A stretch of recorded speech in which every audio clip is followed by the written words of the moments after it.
Manor.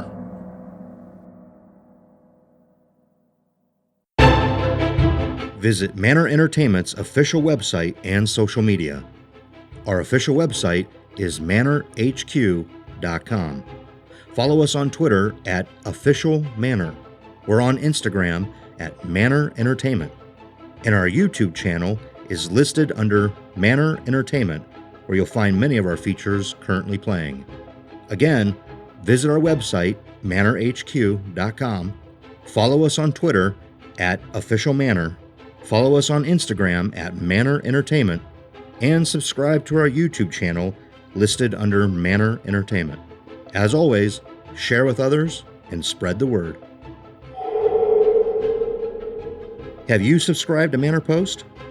Receive the latest news and updates when Manor Entertainment's weekly newsletter is delivered to your email every Saturday. A subscription is free and takes less than 30 seconds to sign up. Go to manorhq.com and fill out the form on the homepage.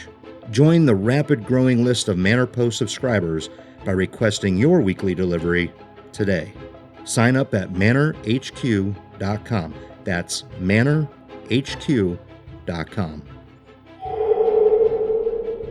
So you have something to sell in the horror genre market. Maybe it's your novel, or maybe it's your artwork, or maybe it's your podcast. Whatever horror genre product or service you have, you can reach your target audience by becoming a Manor Entertainment sponsor. It's both easy and affordable. The current rates are the lowest they'll ever be, but they won't remain that low forever. Get started today by sending an email to contact@manorhq.com for more information. Become a Manor Entertainment sponsor today. Email contact@manorhq.com. Warning. The following program may contain violence, explicit language, sexual situations, and dark content, unsuitable for some listeners. It is intended for mature audiences only. Discretion is advised.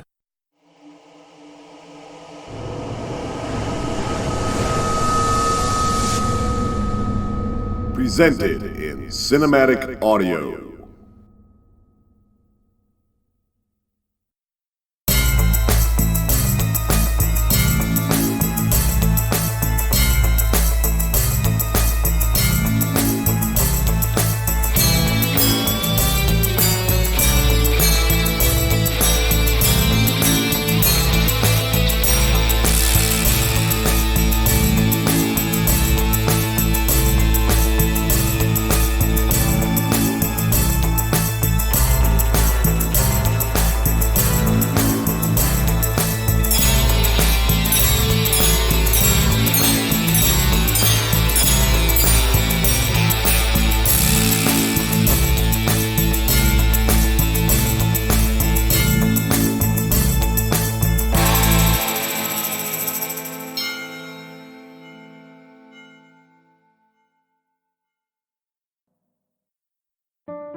Me, Bev, and Scott had been standing around the island of Claire's and Jared's kitchen, munching on half-assed hors d'oeuvres, when Jared pulled the gun. Jared and Claire had just married 2 weeks earlier. an elopement. Jared worked with us at the university bookstore and had invited us here for what we thought was a belated reception. I hadn't come for the finger foods or well-wishing. I had come to see Claire. When Jared pulled the gun and pointed it at us, Bev started crying and Scott started running his mouth. "What do you think you're doing?" Scott said. "Get over by the sink. All of you." "Fuck you." We moved over to the sink. It was dark in the room. The late evening sunlight coming through the window over the sink flashed in the glossy metal of the pistol as Jared moved to block the doorway. "It's about Claire." He took a long pull from a bottle of red wine. "Where is she?" I had no patience for Jared, and I knew he'd never use the gun. At least, I figured he wouldn't. This had to be some sort of joke. That's what this is about. What about? A thought crossed my mind in the silence that followed. Claire left him. Even at gunpoint. That thought came with a big grin. Claire's changed. She's not the same person anymore. Hell, she's not a person anymore. We stared at him. What the hell do you mean, Jared? He was shaking his head, as if to ward off his own thoughts. This isn't about us. Why are you taking it out on us? He was still shaking his head. You dragged all of us out here. How about you get to the point? Where is Claire and what's with the gun? He looked at me, wiping a stream of snot from his upper lip. That's the whole problem. What are you talking about? "Put that fucking gun down and let's see." It started a few days ago.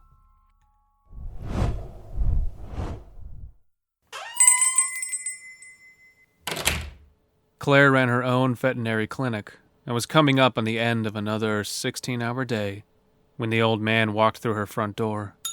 He marched up to the desk and rang the bell twice before realizing she was standing right in front of him. Sorry, I'm just distracted. His voice was sweet, if a little affected. It's okay. What can I do for you? I wondered if you do house calls. Honestly, it's never come up. Normally I'd be too busy with clients here to make personal visits. But you're not too busy now, are you? Claire smiled as her last client of the night, Tara Lerner, walked past holding her corgi, Douglas. Douglas had heartworms, but Claire was confident they'd caught it early enough that the medication she had prescribed should do the trick. Tara went out through the front doors with a wave and a grateful smile, and Claire looked at the old man. I'd like to help, but it's been a long day and I'm closing up for the night. Why not bring your pet by tomorrow? It's no pet, he said, raising a hand as if to snatch her words right out of the air. It's a member of my family. Of course it is. What sort of animal? The man seemed thrown by the question, and for a moment she thought she may have offended him. He stumbled over his words, but managed to say, Horse. You have a sick horse? It's urgent, and you see, I don't have a phone. Your clinic is the closest one to my house. I drove straight over as soon as I realized something was wrong. Claire ran a hand through her hair, trying desperately to hide her agitation. She'd been daydreaming about a bath and a glass of wine since around 9 a.m. Where do you live? Somerville. My wife and I, we purchased a place out there after we retired. A few acres of land. We've always loved God's creatures, and we've committed ourselves to treating them well, giving them a happy home. This is why it's so important to me that you come.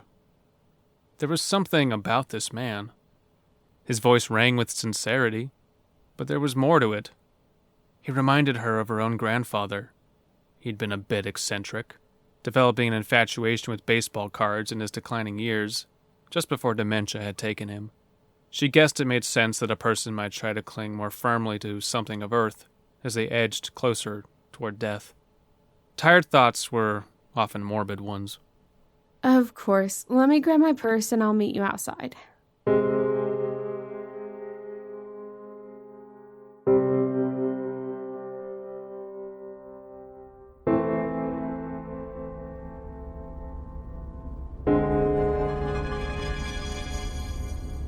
Claire followed the old man for 40 minutes until they ended up on a narrow, tree-lined road miles from the highway. She entertained the idea the sun might still be out when she got home, but the sun was already long gone, and she hadn't seen a house in 10 minutes. Her headlights played over the cracked pavement, the encroaching rye glass flowing over from the fields like lapping ocean waves. The old man's Cadillac rode ahead, casting a wash of white light over the moss-strewn trees, winking the occasional discarded beer can on the side of the road. His brake lights flashed. Thank God. Peering through the windshield toward a dark shape cut out of the sky, a roof. She followed him onto a dirt drive. As soon as she made the turn, he stopped his car. She slammed the brakes. He shut off his headlights, stepped out of his car, and started toward her. In the distance, she could see the hulking shape of a house, and a lower, simpler building next to it, likely a barn. There were no lights going in or around the house. She became anxious as the man moved toward her. What if he was some kind of psycho, and he had led her out here to kidnap her? He was knocking on her window, same sweet look on his face as back at the clinic. She looked at him a moment, biting her lip, then hit the electronic switch to lower the window a crack. Please switch off your headlights. And over his voice and the rhythmic bleat of insects, she could hear the ghostly peal of an animal crying out to the night. What is that? The headlights, please. She switched off her lights. The noise died down some. Was that the horse? I've never heard... The old man thanked her and hurried back to his car without responding. They parked in front of the house. Up close, the beastly cries filling the night were almost deafening, though they were muted slightly by a rain that had just begun to fall. The old man was already out and moving toward her with an umbrella raised as she stepped out of the car. The cries were coming from the barn. She was reminded of a hot afternoon shortly after she had opened her clinic. A confused citizen had burst through her front door carrying something jagged with bloody, riled feathers. Something that had bellowed mournfully from a black, hooked beak. A vulture. It had been clipped by a truck tire. The sound she now heard was similar to that, but there was an underlying quality to it she couldn't place. Her tired, confused mind tossed up the word sorrowful, although she believed animals to be incapable of such an emotion. Let's get you inside. We'll have some coffee, dry off, and then I'll show you a tour. Claire welcomed the shelter of the umbrella, but followed the man warily as he led her toward the house. What's the joke? Jared had paused the story to drink from the wine bottle. I looked toward the entryway beyond Jared. I'd heard a board creak near the stairs. From here, I could see that the living room was dark.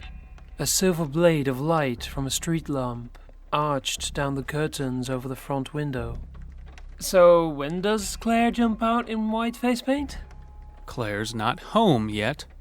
She never gets home before dark anymore. It had begun to rain, and droplets were rapping gently against the window over the sink. It was dark enough now that Jared should have switched on the light, but he hadn't bothered. I stood there and thought about why we were all here. I thought about it and grinned. If I was right, it was all kind of funny. The last time I had spoken to Claire was just before they had gotten married. They'd been dating a while, and she had gone into the bookstore to bring him his lunch. I caught her in the break room alone and asked her straight up how she could do it, how she could choose him over me. She looked at me like she didn't know what I was talking about. Like I had imagined all the looks she'd given me the semester she had worked with us before she graduated. Like I had misread all the signs she'd been throwing at me. Well, I had her number. I went and told Bev and Scott, our biggest loudmouths, about the night me and Claire had gotten that hotel, just before she and Jared made it official. I had told them about how good I'd fucked her, and it looked like word had gotten around to Jared, as I hoped it would. Of course, me and Claire never hooked up, but Jared didn't need to know that. I hadn't expected things to go this far, but it was kind of funny all the same. Why don't you put the gun down? None of you are leaving here. Fuck you. Why us? There's more to the story.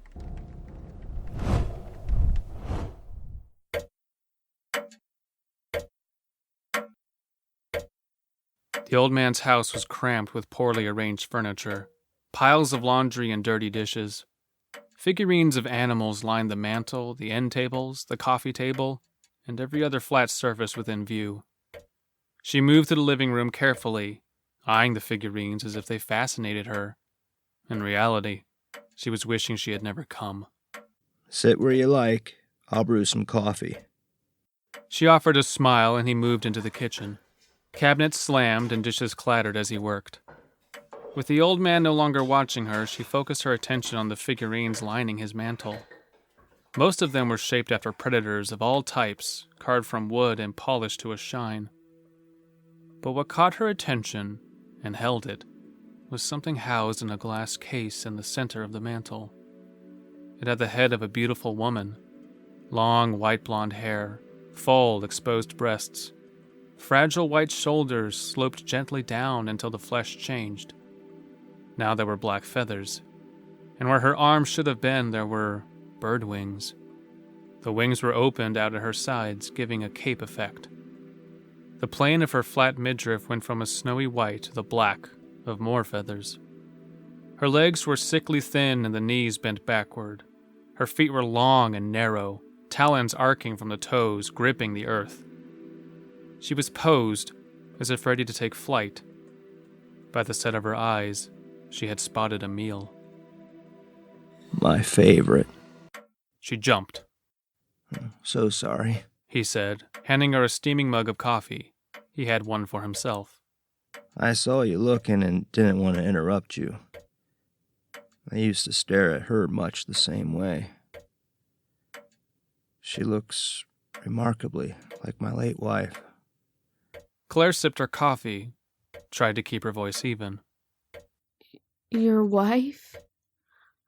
I'm sorry, when you mentioned her before, I thought... I lost her some time ago. I'm still not fond of bringing it up unless it's truly necessary. I'm so sorry. Don't be. The Greeks and the Romans called her a harpy, or snatcher. This creature, not my wife. She laughed out of politeness, but she felt even more uneasy than before at the thought that they were truly alone. At first, they were thought to be wind spirits, gorgeous creatures that committed the occasional harmless mischief. Over time, however, history began to depict them as hideous creatures, monsters. He had moved around her and was digging for something lodged between the fireplace and a bookshelf, covered in more figurines. Dante went so far as to include them in his Inferno. The old man laughed at this. He withdrew a parcel covered in brown paper. He removed the paper and held up a painting. It depicted a dark wood of heavy shadows and mist. Within the trunks and branches of the trees were the writhing souls of the damned, and perched upon the branches were more creatures, like the one in the glass case. Only these were ugly, aged things with swollen, feathered bellies and sallow faces. They looked upon the mournful damned, as if relishing their agony. That's terrifying. Gustave Doré. He set the painting on the sofa and cupped his hands around his coffee mug. He used to make me so angry. Lies, I would say. God knows why I am so infatuated with them. With harpies. What is it that fascinates you about them? She asked, with an ear on the rain. She hoped it would die down soon, so she could see to his horse and get home with at least enough time to shower before bed. The old man was staring down into his coffee mug. I've often asked myself that same question, and I think the answer is simple. Their beauty. I first heard mention of them in the stories of Greek mythology my grandmother used to read to me. But they were always in the periphery, never focal characters. And even as a boy, I longed to see these elegant creatures in motion, even if I had to imagine them through stories. I guess I never really grew up. She smiled and glanced around the room, wanting to change the subject. She saw a photo on an end table. It was a picture of the old man a few years ago with a woman, long, white blonde hair trailing down over her shoulders. Is that your wife? The old man smiled and picked up the photo. He stared at it a moment, then handed it to her. I didn't deserve her. I'm sure that's not true. The woman was certainly beautiful, and out of the old man's league for sure. But they looked so happy together. She's beautiful. The crowning achievement of my life. So what did you do before you retired? I was an anthropologist, which means I taught school. A professor. I used to think I wanted to teach. It was a wonderful career, and the students weren't so bad despite what people say. He looked toward the window across the room. Rain was still falling heavily. But I always wanted to travel, uncover relics while roughing it in exotic locales. The stuff you're supposed to accept as fantasy before you finish your undergraduate degree. But I never lost that fire.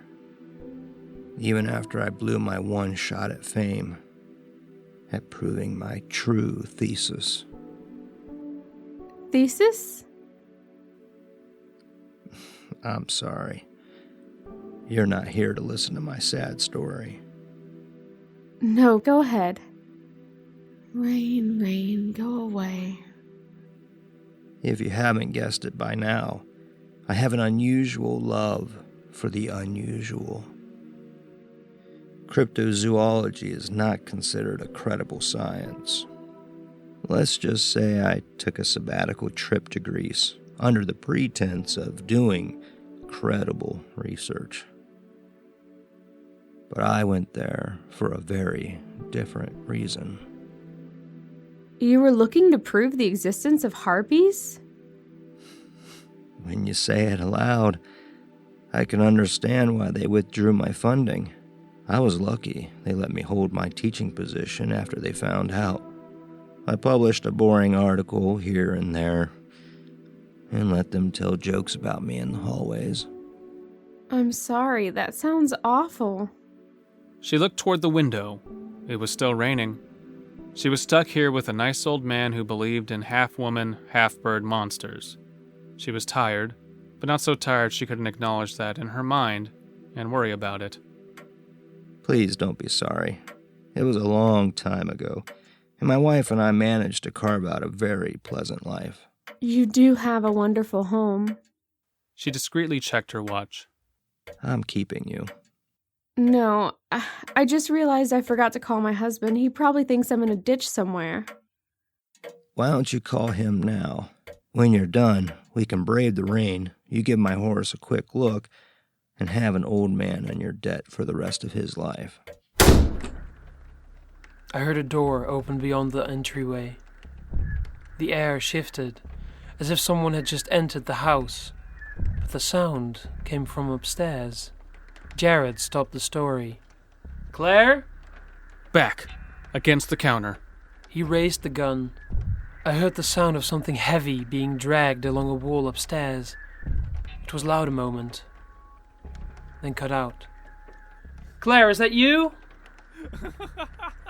Jared laughed, his voice like a wooden paddle striking a tabletop. It was so dark now, I couldn't make out his face. Bev had gone back to crying. Put down that gun and we'll see. Scott kept saying, his hands balled into tight fists. It's time, Jared said, pointing the gun at Bev. He gestured toward the stairs just beyond the entryway. You're all here to see Claire anyways, right? Go on up. She's here. She looked towards the stairs, face darkened. What have you done to her? She's up there, waiting. Let me go. You're last. Fuck you. Bev moved past Jared cautiously, then hurried up the stairs calling for Claire. Claire! Jared turned to me and Scott and continued the story.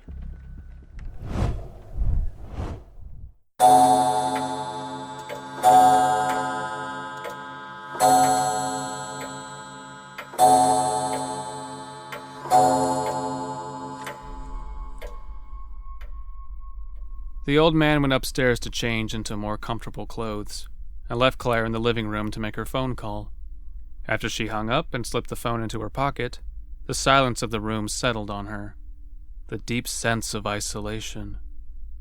She was 50 feet from her car and 100 yards from the road, but she felt as if she were floating on an iceberg that had broken away from the mainland and drifted out to sea. The room was cold. The rain had slowed to a drizzle. She stood there in the silence a moment, then realized she needed to use the bathroom. She listened for the old man, not wanting to go searching through his house while he was indisposed, but heard no sounds from upstairs. What the hell? I'll be quick. She started down the hallway beyond the fireplace and felt along the wall for a light switch. She found one and flipped it. It clicked up, but nothing happened. She flicked it down and then up again. Nothing. She could see the dark rectangle of a doorway a few feet down the hallway and to the right. She made her way toward it, slipped her hand in and felt along the wall for the switch. She found it, and this time it worked. The bathroom filled with glorious light. The bathtub was full of human body parts.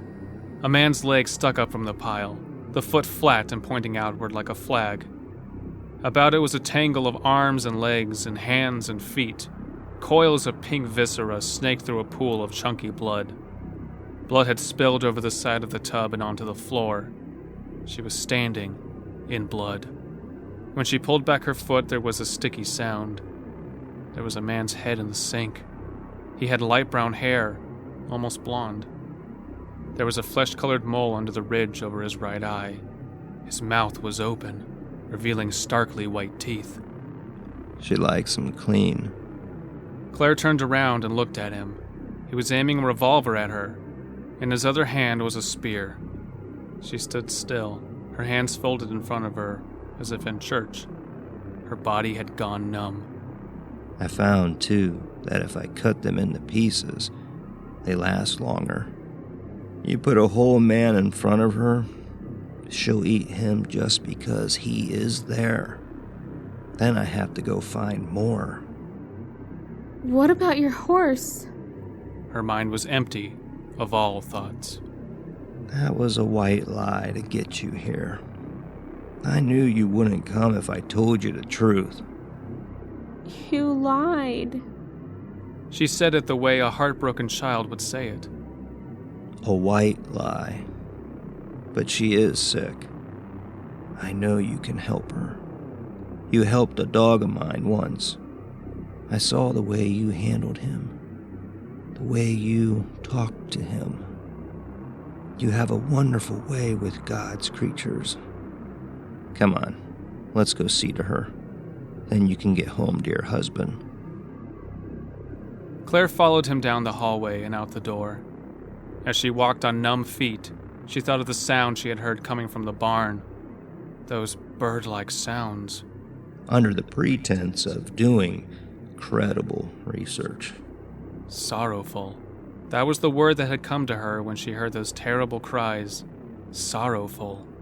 But I went there for a very different reason. Their shoes squelched over the now soggy lawn as they moved toward the barn. The rain had stopped, but a sharp cold had entered the air. The sounds coming from the barn had quieted, as if the creature inside had been rocked to sleep by the gentle rain. They stopped outside the door to the barn. "I've got this for her," he said, holding up the spear. "This should keep her calm while you look her over." He held out the gun. "I've got this for you, in case you try to run. Don't let her scratch or bite you either. That's the whole reason we're in this mess." Claire stared at him. He took an oil lantern off a rusty hook jutting from the side of the barn. He drew a match from his pocket and lit the lantern. It cast a soft glow. "This doesn't bother her as much. Not like electric lights." Claire nodded numbly and took the lantern from him. He placed a hand against the barn door, then paused. "Don't scream. Loud noises can also aggravate her." Claire nodded again, and he pushed the door open. When Bev began to scream upstairs, Scott lost it and went for Jared. Jared raised the gun and shot Scott in the face. Scott's head snapped back, and he dropped to the floor in a way that was almost graceful. Thankfully, I couldn't see the wound in Scott's face through the dark, but I could hear the patter of his blood dripping onto the floor, and I could smell metal, shit, and gun smoke in the air. Things weren't so funny anymore. There was another sound from upstairs. Through my ringing ears, it sounded like a high wind being forced through a narrow metal opening. It made all the hairs on my arms and neck do a dance. For a second, I felt like I was tumbling head over heels down a hill in the dark of a moonless night. Then I realized my eyes were closed. I was on the floor with my arms thrown over my head, rocking back and forth. It took me another moment to realize that I was screaming. I pinched my lips shut. Muscles tensed, I raised my head. Jared was still in the doorway, with the gun on me. "What's happening?" I said. And through the gun smoke still clouding the air, he continued the story.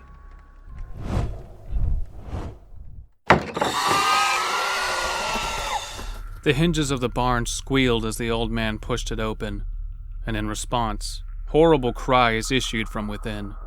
However, as soon as Claire shined the light in the open doorway, the cries stopped. Something heavy scampered away toward the far wall. A chain rattled. The lantern cast a circle of light a short distance ahead. She saw disturbed earth and a thick wetness mixed with strands of hay. Beyond that was a wall of darkness. She took a few steps forward, and then a smell hit her. It was like nothing she'd ever smelled before. She turned and vomited. The old man placed a hand on her back. He had the spear held out ahead of them. "It's okay." Claire wiped her mouth and started forward again. As she moved, the circle of light cast by the lantern revealed more of what lay on the floor of the barn. Chewed limbs, ripped torsos, splashes of blood and strands of dried skin, curled up like burnt paper. She moved around a naked man whose body was unharmed, except for the pulpy, round hole in his belly, from which all of his organs had been removed. The smell got to her again. She turned toward the wall to her left and vomited over the picked skeleton of a child. When she saw what it was, she slapped a hand over her mouth and muffled a scream. She felt the barrel of the pistol pressed into her back. "She's back here." You feed her? "She has to eat. But don't worry, that's not why you're here. Just make her better, and this will all be over." What if I refuse? "If you won't fix her up, then I'll find another use for you. Do you know how difficult it is to kidnap people?" You're sick. "Agreed. Now move." Claire made herself push forward. The sooner she finished this, the sooner she could leave. If he was truly going to let her leave. The smell grew worse as she moved through the barn. The bloody mud squelched beneath her feet. In the passing glow of the lantern, she saw bodies heaped along the walls. Something dripped on her face from above. She didn't look up. A moment later, she walked into a tube of intestine hanging from a rafter. It left a cold wetness on her cheek as she passed on. Sweetheart, the old man said into the darkness. I brought you a doctor. She's going to help. A horrible squeal pierced the foul air. It was closer than Claire had thought. She stopped cold. Go on, the old man said, pressing the pistol into her back. She raised the lantern higher and stepped forward. It was leaned against the far wall, a massive, feathered wing drawn up to shield its eyes from the light. A long, clawed foot stretched across the floor, the 3 toes flexing black talons as the creature mewed. The legs were covered in ruffled, black feathers that went up to a swollen belly. Saggy white breasts hung down to rest on the belly like stuffed socks, the nipples black and hard. Claire lowered the lantern slightly, and the creature moved its wing to look at her. The face was a fleshy spearhead, the mouth and nose projected forward like a snout. The mouth opened from ear to ear to reveal rows of small, sharp teeth. The smell was worse here, and Claire pinched her lips shut and focused on maintaining consciousness as she moved closer. The old man pointed the spear at the creature. It's okay, sweetheart. This nice lady is here to help. The creature shrieked, but up close Claire could see it had a sort of smile on its face. It released a quick, high-pitched sound that reminded her of a baby's squeal of approval. She likes you. Claire made a sound, but she wasn't aware of it. You'll be fine. Claire nodded. She was afraid to blink. I'm going to have to look at you, okay? The creature's eyes were black. Claire couldn't read them. Go ahead. Claire raised the lantern and leaned in. The creature's stench was thick in the air. She moved the light over its body, looking for signs of trauma in the pale flesh. Where there weren't feathers, there were patches of thick white hair matted with filth and blood. Fat skin tags hung from it like balled fists. She couldn't tell if the bloodied places were wounds or not. I have to feel around. Go ahead. She likes you. Claire hesitated, then said, Tell me if this hurts. She began to feel around in the bloodier areas of the creature's body, applying pressure and waiting for a reaction. Its flesh was cold and clammy. It left a film on her fingertips. The creature didn't make a sound. It watched her work, its black eyes following her, its lips curled back over its teeth, a purple tongue lolling within its mouth like a molting snake. She had nearly given up when she noticed a redness on the flesh of its neck, around which there was a steel shackle attached to a long chain that trailed down and across the floor to a metal post cemented into the ground. It's her bonds. They've caused an infection. Oh, that's not so bad. We'll need some antibacterial and bandages. I've got a kit in the car just outside. Claire was focused on the redness lining the creature's throat. She stretched her hand out and lightly touched the affected area. The creature shrieked and clamped down on her hand. A dozen needle-like teeth popped her skin, tearing through flesh. She pulled her hand away and fell back. The creature didn't come after her. It stayed where it was and mewed apologetically. She inspected her hand. It didn't look as bad as it felt. A semicircle of red holes crossed her hand. A droplet of blood rose from each. When the old man returned, he removed the shackle and held the spear on the creature as Claire dressed its throat. Her body had taken over now. Muscle memory allowed her to work through the fog of unbelief floating around her. When she was done, she stood up and walked out of the barn without a word. The old man followed her out and shut and locked the barn behind them. The rain had picked up slightly. I want to thank you. I know it's not easy to see a thing like that. She'll need to take antibiotics twice a day. That's assuming harpies and humans share similar immune systems. I have a bottle in my car I can give you. I appreciate that very much. So you're letting me leave? I don't see why not. You don't? I suppose you could report me to the police. Tell them about how I'm kidnapping locals and feeding them to a harpy.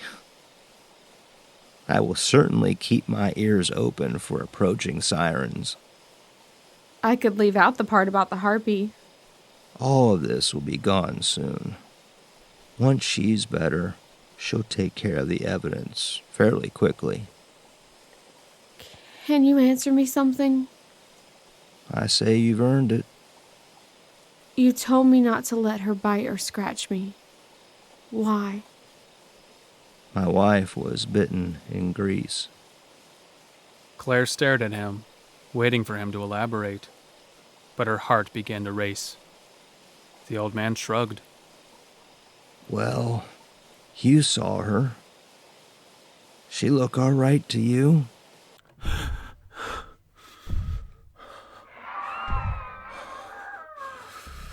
I hadn't moved from the floor. I was just lying there, listening to Jared's story. And all the while, there was Bev screaming upstairs. And that other sound. A grating, furious sound. I guess I was in shock from the screams and that sound and from seeing Scott die. I was numb, and my eyes were blurred over with tears. I fancy myself a tough guy, but you wouldn't have thought so, seeing me just then. Jared was wavering on his feet, drunk and no doubt mad. He was just laughing. The wetness of his eyes glimmered in the streetlight coming through the window. And I knew those eyes were on me, and he was savoring the thought of me meeting whatever was up there. And I thought it that way, although I knew what Jared wanted me to believe was up there. He wanted me to believe Claire had changed, become some kind of monster. I couldn't believe that. But I could get mad at the thought that he had hurt her somehow, and that's what I did. I wiped my eyes and stood up. He was laughing, that mad look in his eyes. When he saw me moving towards him, he raised the gun, but fired too soon. The bullet grazed my leg and sent me spinning. I moved around the island, keeping low and hoping he'd lose me in the dark. My leg stung, but I barely noticed it. Bev stopped screaming. It was sudden, like someone stuck something down her throat to shut her up. Something heavy hit the floor upstairs. And then everything went quiet. I kept low and didn't move. It took a few days.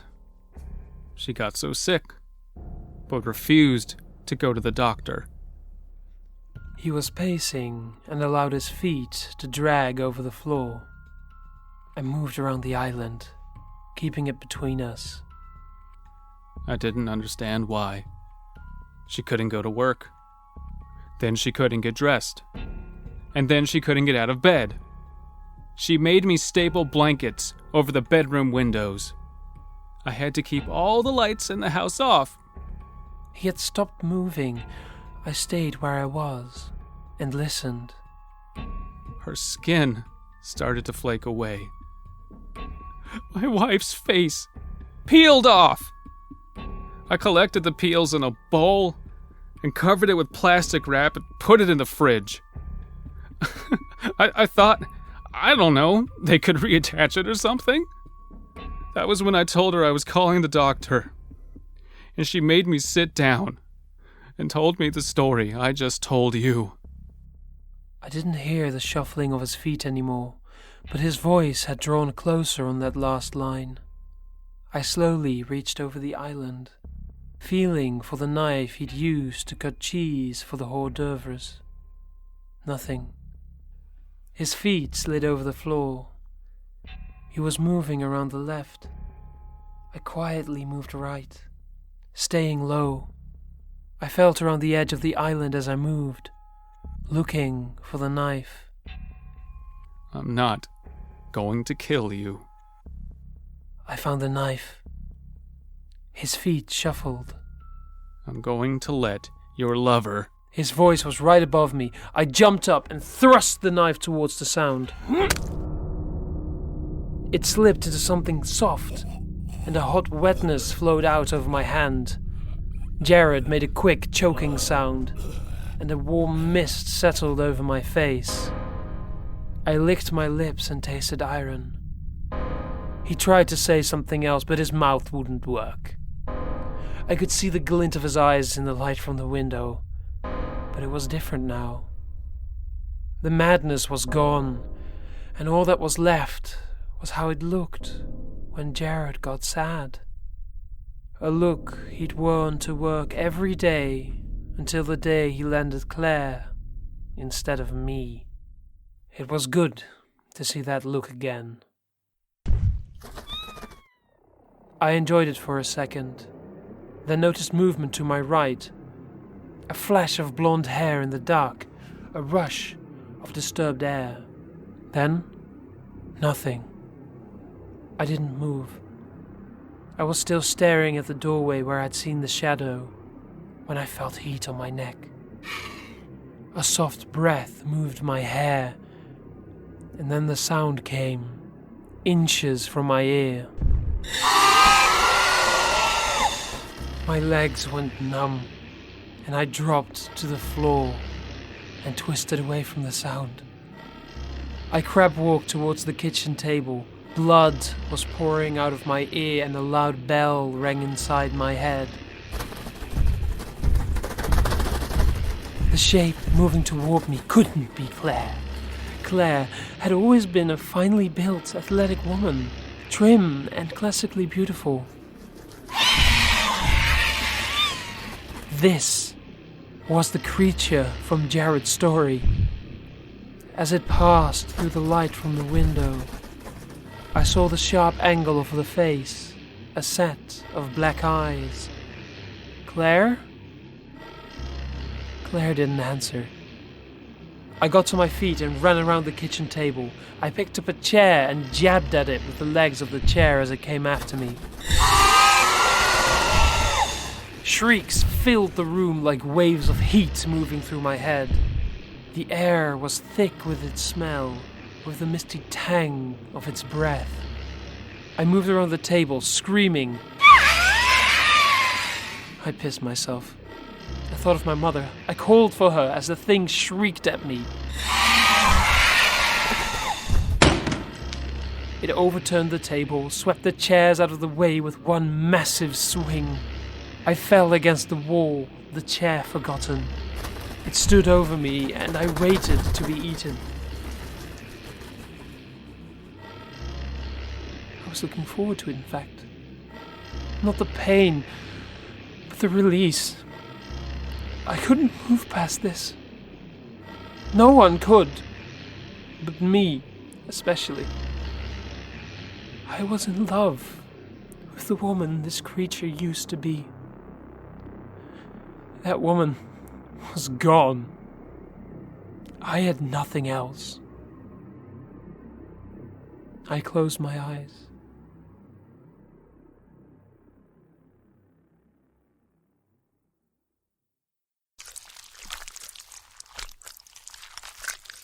It was a long time before I opened them again. When I did, the creature was across the room, eating Jared. After that, it ate Scott. It bit through flesh and bone like so much pizza crust. I listened to bones snap, skin rip. Organs were sucked and swallowed like oysters. If I wasn't mad before, I was mad by the end of that first meal. Yes, I said first. There have been quite a few since. She has to be fed after all.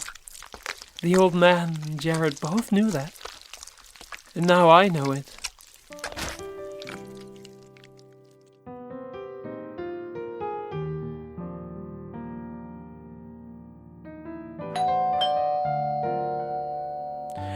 Speaking of, the cable man's here, so I need to wrap up.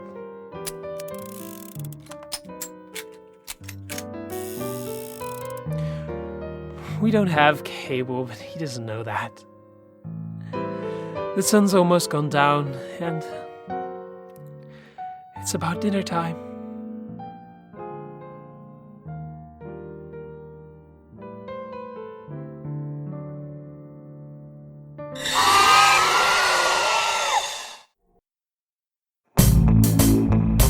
You've been listening to Manor House, Episode 26, The Invite, presented in cinematic audio.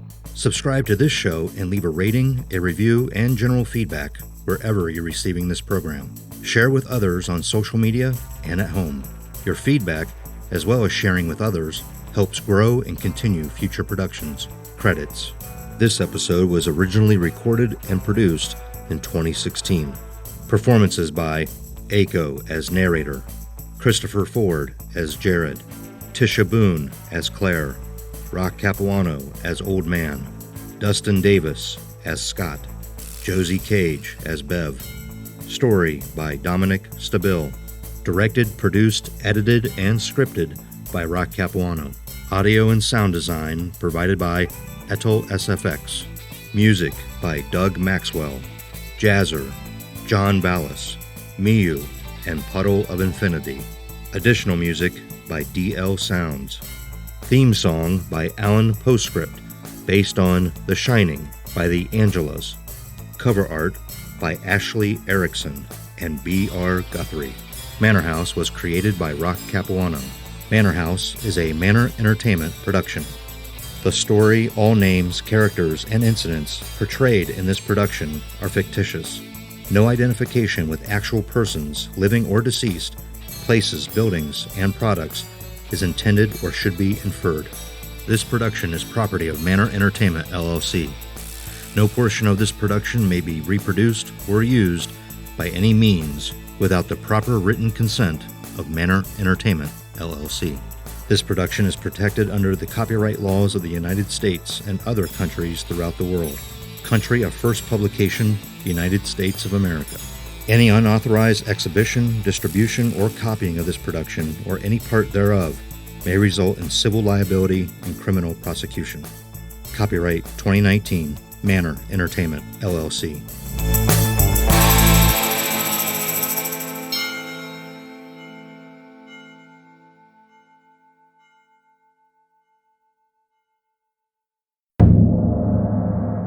Manor.